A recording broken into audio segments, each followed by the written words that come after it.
La tormenta mongola. Durante siglos, la Rus había crecido entre ríos, bosques y ciudades fortificadas. Había encontrado una identidad, había abrazado una nueva fe, y Kiev se había convertido en uno de los grandes centros del mundo eslavo. Pero mientras la Rus construía su futuro, muy lejos, al otro lado de las estepas, algo estaba cambiando. Desde las profundidades de Asia, había surgido un poder que parecía no tener límites. Los mongoles eran jinetes extraordinarios.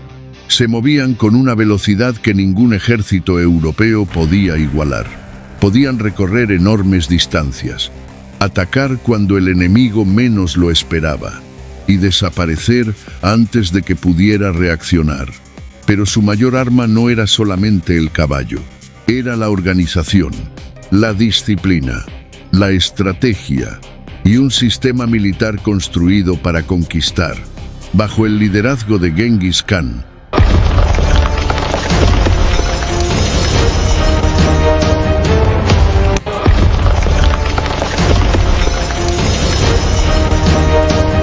Los mongoles habían creado uno de los mayores imperios que el mundo había conocido, y después de su muerte, sus sucesores continuaron avanzando hacia el oeste, hacia Europa, hacia la Rus.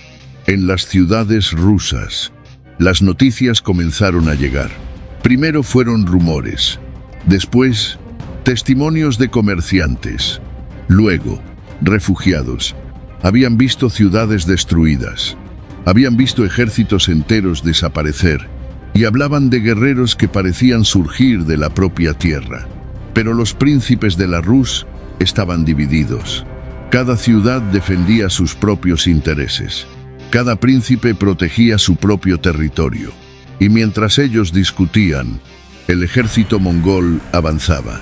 Al frente de aquella tormenta estaba un hombre llamado Batu Khan, nieto de Genghis Khan. Su misión era llevar el poder mongol hasta los confines occidentales de Eurasia. Y ahora, la Rus estaba frente a él. Las ciudades que durante generaciones habían protegido sus murallas estaban a punto de descubrir que ninguna fortaleza era realmente invencible. La tormenta había llegado, y su primer objetivo sería la ciudad de Riazán. La caída de las ciudades. La primera ciudad en sentir el golpe fue Riazán.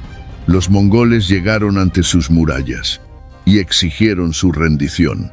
Pero los habitantes se negaron. Creían que sus fortificaciones podrían protegerlos. Creían que el enemigo terminaría retirándose. Se equivocaban. El asedio comenzó. Durante días, las máquinas de guerra mongolas golpearon las murallas. Las flechas cubrieron el cielo. Los defensores resistieron. Pero el ejército que tenían delante no era como ninguno que hubieran enfrentado antes. Los mongoles no atacaban únicamente con fuerza. Estudiaban, esperaban, buscaban el punto débil. Y cuando lo encontraban, atacaban sin piedad. Finalmente, las murallas cedieron. Riazán cayó. Y con ella cayó también una ilusión. La ilusión de que las ciudades de la Rus podían permanecer aisladas de la tormenta. Después de Riazán, otras ciudades comenzaron a caer. Kolomna, Moscú, Vladimir, una tras otra. Las principales ciudades del noreste de la Rus fueron alcanzadas por el ejército mongol. Moscú fue incendiada. Vladimir, una de las ciudades más importantes de la Rus, también terminó destruida. Los príncipes intentaban reunir ejércitos, pero llegaban demasiado tarde, porque el mayor problema de la Rus no era solamente la fuerza de los mongoles, era su propia división. Mientras los invasores avanzaban, los príncipes rusos no luchaban como un solo ejército. Cada territorio defendía sus propias fronteras. Cada gobernante esperaba que otro resistiera primero. Y los mongoles aprovecharon aquella división, la convirtieron en un arma.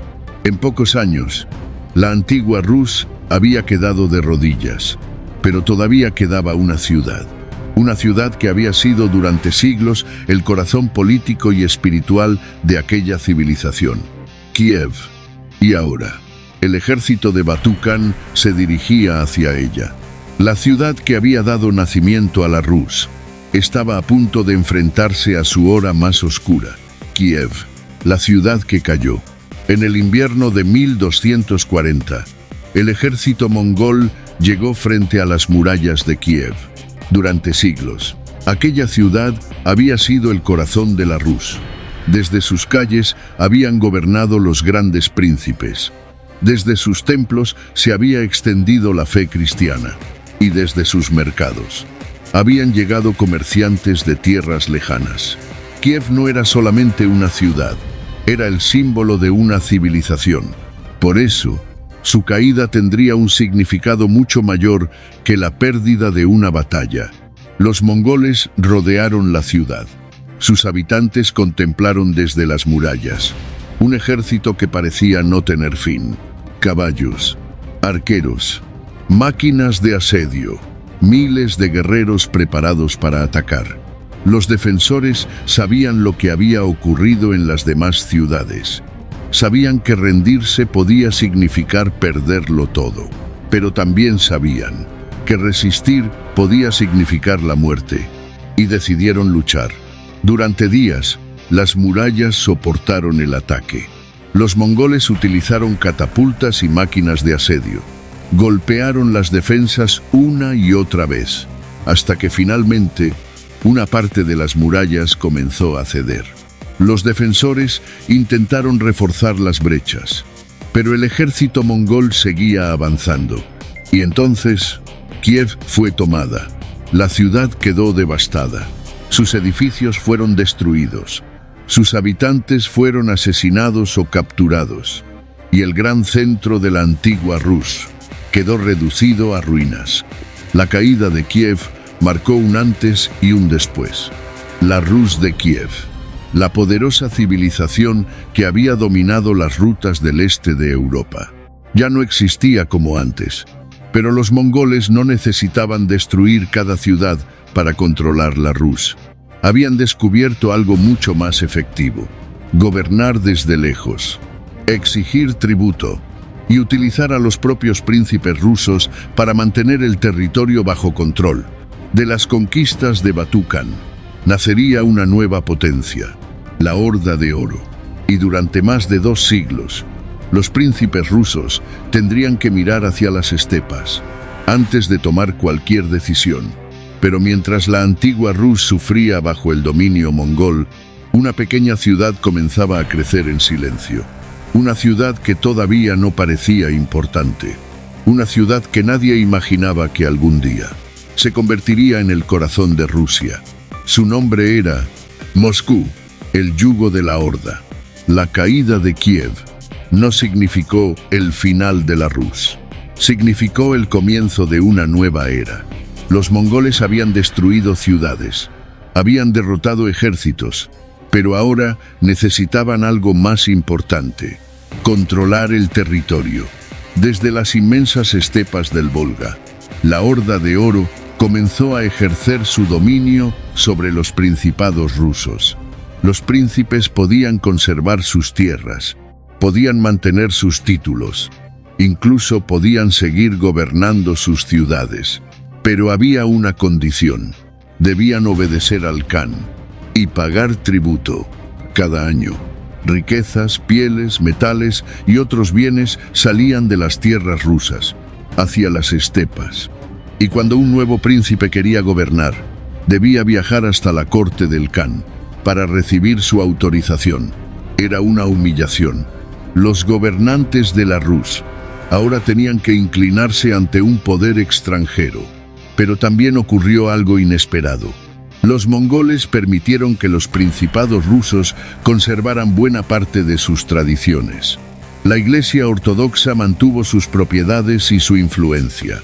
Los príncipes continuaron gobernando. Y poco a poco, algunos comenzaron a comprender una realidad. Si querían sobrevivir, no podían enfrentarse directamente a la Horda. Tenían que aprender a jugar su propio juego. Y entre todos los principados, uno comenzaría a entenderlo mejor que los demás. Moscú. Al principio, Moscú no era más que un pequeño principado, pero tenía una ventaja: estaba creciendo, y sus gobernantes eran pacientes. Mientras otros príncipes soñaban con derrotar a los mongoles, los gobernantes de Moscú comenzaron a acercarse a ellos.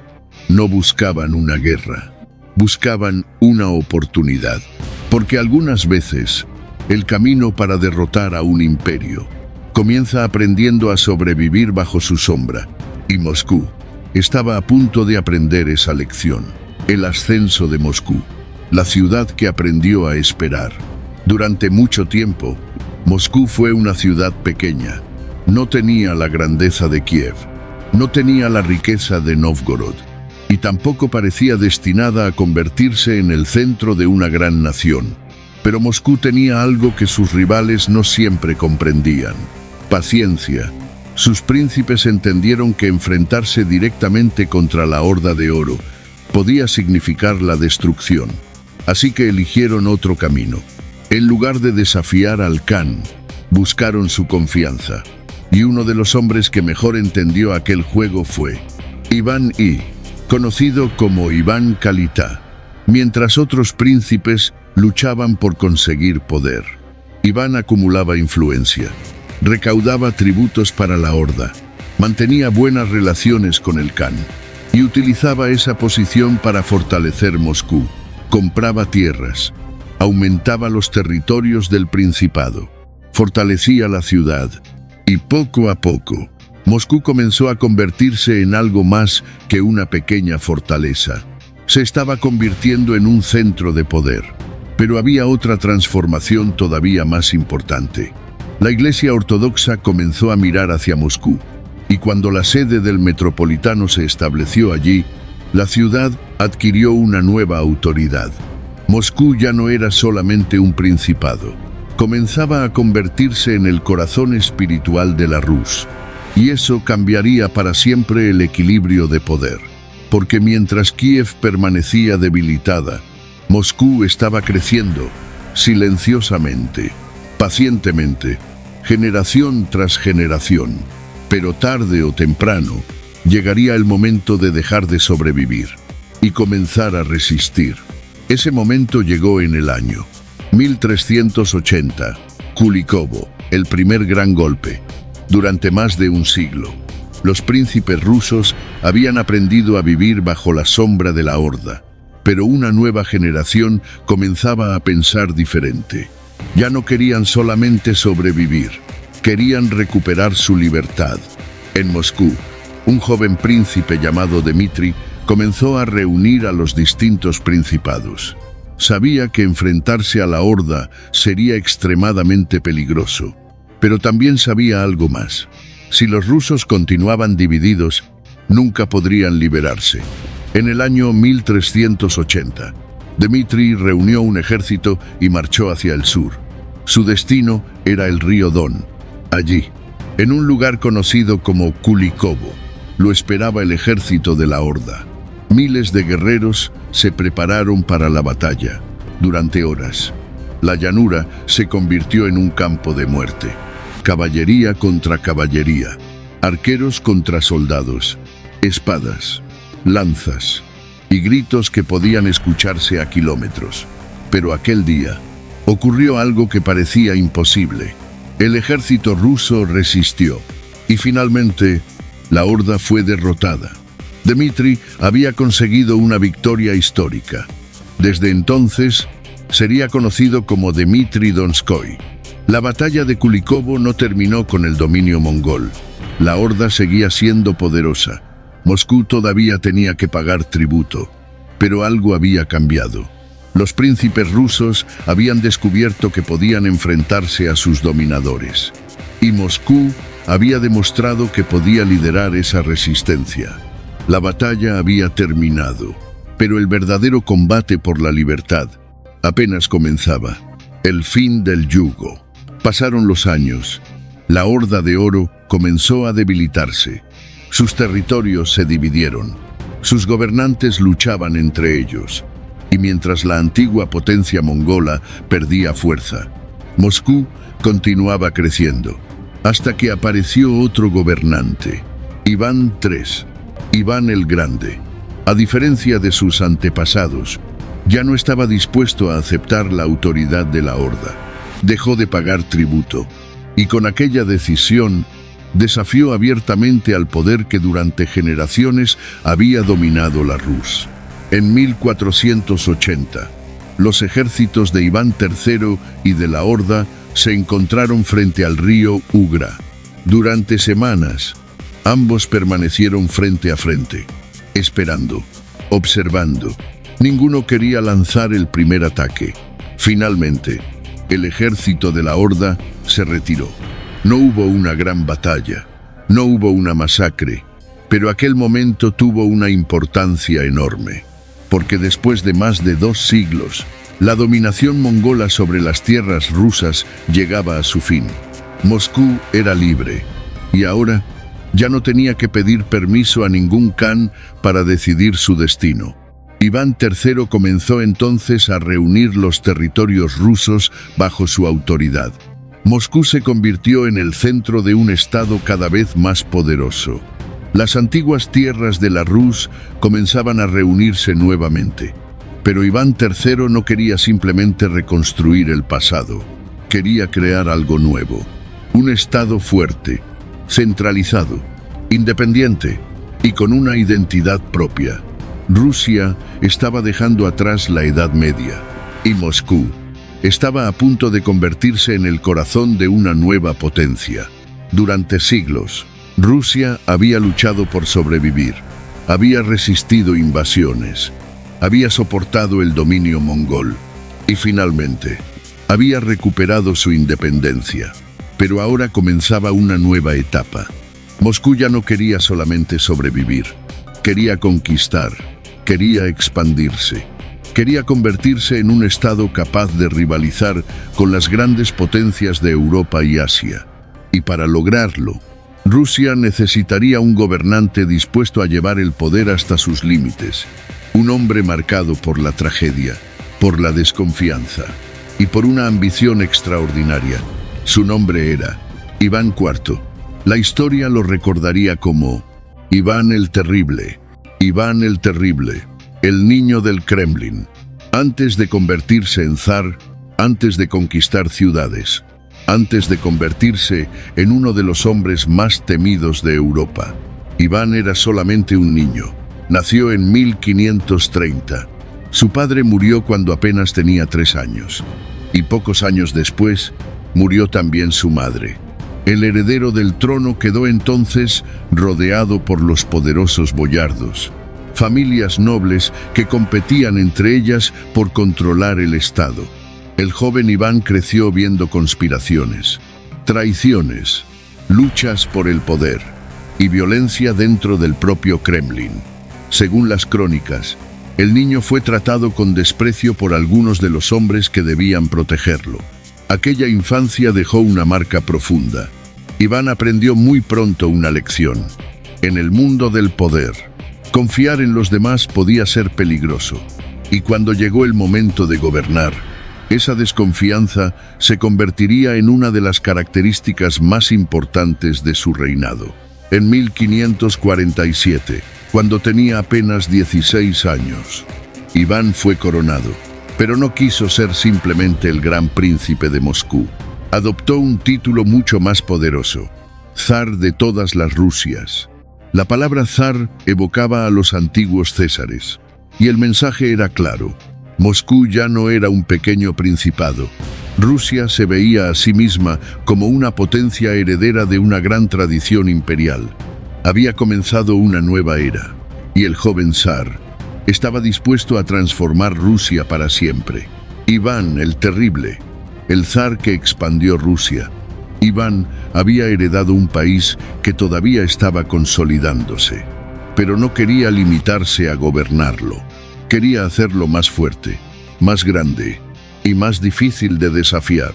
Durante los primeros años de su reinado, Iván impulsó importantes reformas.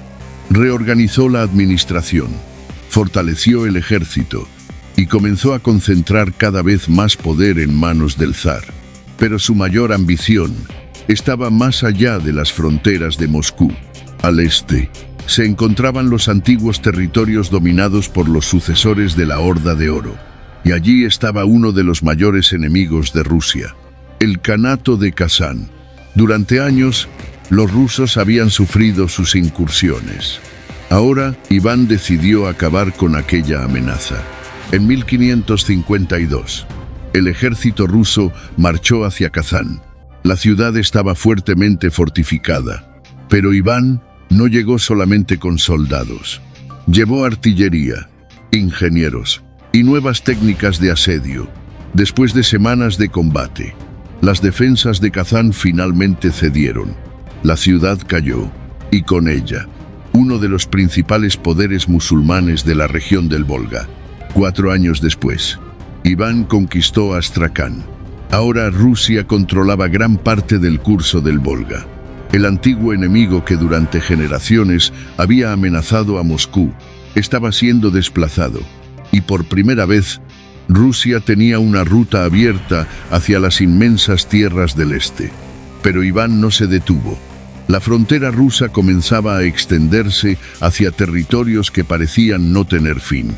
Bosques, ríos, montañas y una tierra inmensa que todavía esperaba ser conquistada.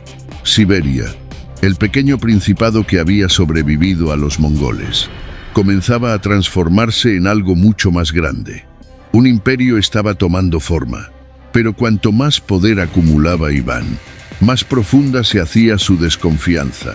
Y pronto, el hombre que había convertido a Rusia en una potencia, comenzaría a convertirse también en su mayor fuente de terror, cuando el zar comenzó a temer a todos. Pero el poder tiene un precio, y para Iván, ese precio comenzó a ser la desconfianza. Durante los primeros años de su reinado, había sido un reformador, un conquistador, un gobernante que había fortalecido Rusia. Pero poco a poco, su carácter comenzó a cambiar. La muerte de personas cercanas a él, las luchas entre los nobles y las constantes amenazas contra su poder alimentaron una sospecha cada vez más profunda. Iván comenzó a ver enemigos, incluso donde quizá no lo sabía. Para él, una conspiración podía esconderse detrás de cualquier puerta. Un noble podía ser un traidor. Un funcionario podía estar preparando una rebelión. Y un príncipe podía estar esperando el momento para arrebatarle la corona. Entonces, el zar tomó una decisión que cambiaría para siempre la historia de Rusia. En 1565, creó la Oprichnina, un territorio separado directamente bajo su autoridad, y una fuerza especial encargada de proteger al zar y perseguir a quienes fueran considerados enemigos. Sus miembros vestían de negro, cabalgaban por las ciudades y llevaban consigo el poder de arrestar, confiscar propiedades y castigar a quienes fueran acusados de traición. El miedo comenzó a convertirse en una herramienta de gobierno. Las familias nobles perdieron sus tierras. Muchos fueron ejecutados. Otros fueron expulsados. Y ciudades enteras quedaron marcadas por la violencia. Pero quizás el episodio más terrible ocurrió en Novgorod. Iván sospechaba que la ciudad podía estar conspirando para abandonar su lealtad a Moscú. En 1570, el zar marchó hacia ella. Lo que siguió fue una brutal represión. Miles de personas fueron víctimas de la violencia. La ciudad quedó devastada. Iván había querido eliminar una amenaza, pero al hacerlo, había demostrado hasta dónde podía llegar un gobernante cuando el miedo se convierte en poder. Y entonces, la tragedia alcanzaría incluso a su propia familia, porque el hombre que había conquistado ciudades, que había derrotado kanatos y que había extendido las fronteras de Rusia, estaba a punto de cometer el acto que más lamentaría en toda su vida. El precio del poder, la desconfianza, ya gobernaba la mente del zar, pero todavía faltaba una tragedia que demostraría que el poder no podía protegerlo de sus propios impulsos. Iván tenía un heredero, su hijo, Iván Ivanovich. Era el hombre destinado a continuar la dinastía. Pero un día, una discusión entre padre e hijo terminó en violencia. En un momento de furia, el zar golpeó a su propio hijo. La herida fue mortal. Cuando Iván comprendió lo que había sucedido, ya era demasiado tarde. El hombre que había ordenado ejecuciones, que había destruido a sus enemigos y que había gobernado mediante el miedo, se encontró completamente impotente ante la muerte de su propio hijo. Las crónicas cuentan que quedó devastado. Había perdido al heredero que debía continuar su obra. Y Rusia había perdido al hombre que podía haber asegurado una sucesión estable. Iván continuó gobernando, pero su salud y su carácter estaban cada vez más deteriorados. Y detrás del enorme territorio que había conquistado, comenzaba a aparecer un problema que ningún ejército podía solucionar. ¿Quién gobernaría Rusia después de él? En 1584, Iván IV murió. Había gobernado durante casi 4 décadas. Dejaba una Rusia mucho más extensa, pero también profundamente marcada por la violencia y la desconfianza. Su nombre quedaría grabado para siempre en la historia. Iván el Terrible. Pero su muerte no significó el final de su legado. Al contrario, abrió una nueva crisis, porque Rusia estaba a punto de descubrir que conquistar un imperio podía ser mucho más fácil que encontrar a alguien capaz de gobernarlo. Y mientras el trono quedaba cada vez más vulnerable, una nueva familia comenzaba a acercarse al poder: los Romanov.